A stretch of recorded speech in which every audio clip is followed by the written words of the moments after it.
हरि ओम नमो भगवते वासुदेवाय। युधिष्ठिर ने कहा, श्री कृष्ण, आप फाल्गुन शुक्ल पक्ष की एकादशी नाम और महात्म्य बताने की कृपा कीजिए। भगवान श्री कृष्ण बोले, महाभाग धर्म नंदन, सुनो, तुम्हें इस समय वह प्रसंग सुनाता हूँ जिसे राजा मानधाता के पूछने पर महात्मा वशिष्ठ ने कहा था। फाल्गुन शुक्ल पक्ष की एकादशी का नाम आमल की है। इसका पवित्र व्रत विष्णु लोक की प्राप्ति कराने वाला है। मानधाता ने पूछा, द्विज श्रेष्ठ, ये आमल की कब उत्पन्न हुई, मुझे बताइए। वशिष्ठ जी ने कहा कि महाभाग सुनो, पृथ्वी पर आमल की उत्पत्ति किस प्रकार हुई ये बताता हूँ। आमल की महान वृक्ष है जो सब पापों को नाश करने वाला है। भगवान विष्णु के थूकने पर उनके मुख से चंद्रमा के समान कांतिमान एक बिंदु प्रकट हुआ। वे बिंदु पृथ्वी पर गिरा। उसी से आमल की आंवले का महान वृक्ष उत्पन्न हुआ। ये सभी वृक्षों का आदिभूत कहलाता है। इसी समय समस्त प्रजा की सृष्टि के लिए भगवान ने ब्रह्मा जी को उत्पन्न किया। उन्हीं से इन प्रजाओं की सृष्टि हुई। देवता, दानव, गंधर्व, यक्ष, राक्षस, नाग तथा निर्मल अंतःकरण वाली महर्षियों को ब्रह्मा जी ने जन्म दिया। उनमें से देवता ऋषि उस स्थान पर आए जहाँ विष्णु प्रिया आमल की वृक्ष था। महाभाग, उसे देखकर देवताओं को बड़ा विस्मय हुआ। वे एक दूसरे से दृष्टिपात करते हुए उत्कंठा पूर्वक उस वृक्ष की ओर देखने लगे और खड़े खड़े सोचने लगे कि पिलक्ष आदि वृक्ष तो पूर्व कल्प की ही भांति है, जो सबके सब हमारे परिचित हैं, किंतु इस वृक्ष को हम नहीं जानते। उन्हें ये इस प्रकार चिंता करते हुए देख आकाशवाणी हुई, महर्षियों, ये सर्वश्रेष्ठ आमल की का वृक्ष है जो विष्णु को प्रिय है। इसके स्मरण मात्र से ही गोदान फल का फल मिलता है। स्पर्श करने से इसे दुगना और फल भक्षण करने से तिगुना पुण्य प्राप्त होता है। इसलिए सदा प्रयत्न पूर्वक आमल की का सेवन करना चाहिए। ये सब पापों को हरने वाला वैष्णव वृक्ष बताया गया है। इसके मूल में विष्णु, उसके ऊपर ब्रह्मा, स्कंद में परमेश्वर भगवान रुद्र हैं, शाखाओं में मुनि, टहनियों में देवता, पत्तों में वसु, फूलों में मरुदंड तथा फलों में समस्त प्रजापति वास करते हैं। आमल की सर्वदेवमयी बताई गई हैं। अतः विष्णु भक्त पुरुषों के लिए यह परम पूज्य है। ऋषि बोले, अव्यक्त स्वरूप से बोलने वाले महापुरुष, हम लोग आपको क्या समझें? आप कौन हैं? देवता हैं या कोई और हैं? हमें ठीक ठीक बताइए।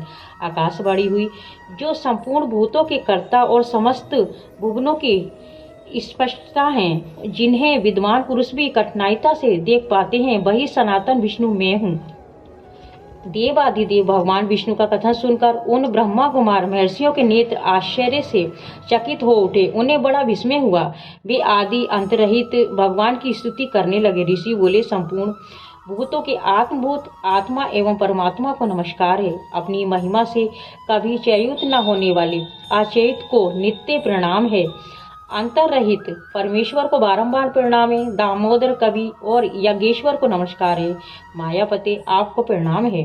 आप विश्व के स्वामी हैं, आपको नमस्कार है। ऋषियों के इस प्रकार स्तुति करने पर भगवान श्री हरि संतुष्ट हुए और बोले, महर्षियों, तुम्हें कौन सा अभिष्ट वरदान दूं?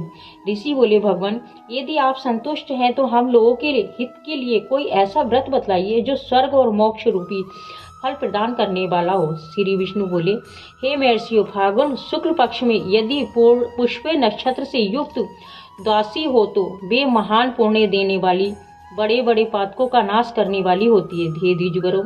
उसमें से जो विशेष कर्तव्य है उसको सुनो। आमल की एकादशी में आंवले के वृक्ष के पास जाकर वहां रात्रि में जागरण करना चाहिए। इससे मनुष्य सब पापों से छूट जाता है, सहस्त्र गोदानों का फल प्राप्त करता है। विप्रगण, यह व्रतों में उत्तम व्रत है जिससे मैंने तुम लोगों को बताया।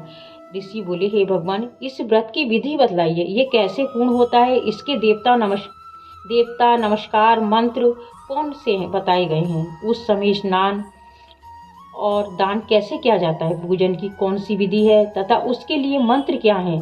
इन सब बातों का यथार्थ रूप से वर्णन कीजिए। भगवान विष्णु ने कहा, हे द्विजवरों, इस व्रत को जो उत्तम विधि है उसका श्रवण करो। एकादशी को प्रातः काल दंत धावन करके ये संकल्प करें कि हे पुंडरी काक्ष, हे अच्युत, मैं एकादशी को निराहार रहकर दूसरे दिन भोजन करूंगा। आप मुझे शरण में रखें। ऐसा नियम देने के बाद पतित चोर, पाखंडी, दुराचारी, मर्यादा भंग करने वाले तथा गुरु पत्नीगामी मनुष्य से वार्तालाप ना करें। अपने मन को वश में रखते हुए नदी में, पोखरे में, कुएं पर अथवा घर में स्नान करें। स्नान के पहले शरीर पे मिट्टी लगाएं। मिट्टी लगाने का मंत्र इस प्रकार से है: अश्वकांते, रथकांत्रे, विषुकांत्रे, वसुंधरे, सब पापों को हर लो। स्नान मंत्र इस प्रकार से: त्वं माता सर्वभूतानां जीवनं तत्तु रक्षकं, स्वेदजो दिज्जं जातीनां रसानां पते नमः। स्नातो अहम सर्वतीर्थेषु हृदय प्रश्नवेणेषु च नदीषु देवखातेषु इदं स्नानं तु मे भवेत्। जल की अधिष्ठात्री देवी, हे मात, तुम संपूर्ण भूतों के लिए जीवन हो, वही जीवन जो स्वेदेज और उद्दिज जाति के जीवों का भी रक्षक है। तुम रसों की स्वामिनी हो, तुम्हें नमस्कार है। आज मैं संपूर्ण तीर्थों, कुंडों, झरनों, नदियों और देव संबंधी सरोवर में स्नान कर चुका हूँ। मेरा ये स्नान उक्त सभी स्नानों का फल देने वाला हो। विद्वान पुरुष को चाहिए कि वे परशुराम जी की सोने की प्रतिमा बनाए। प्रतिमा अपनी शक्ति और धन के अनुसार 1 या आधी मासी स्वर्ण की होनी चाहिए। स्नान के पश्चात घर आकर पूजा और हवन करें। इसके बाद सब प्रकार की सामग्री लेकर आंवले के वृक्ष के पास जाएं। वहां वृक्ष के चारों ओर की जमीन झाड़ बुहार लीप पोत कर शुद्ध करें। शुद्ध की हुई भूमि में मंत्र पाठ पूर्वक जल से भरे हुए नवीन कलश की स्थापना करें। कलश में पंचरत्न और दिव्य गंध आदि छोड़ दें। श्वेत चंदन से उसको चर्चित करें। कंठ में फूलों की माला पहनाएं। सब प्रकार के धूप की सुगंधित फैलाएं। जलते हुए दीपकों की श्रेणी सजाकर रखें। तात्पर्य ये है कि सब ओर से सुंदर और मनोहर दृश्य उपस्थित करें। पूजा के लिए नवीन छाता, जूता, वस्त्र भी मंगाकर रखें। कलश के ऊपर एक पात्र रखकर उसे दिव्य लाजो खीलों से भर दें। फिर उसके ऊपर स्वर्ण में परशुराम जी की स्थापना करें।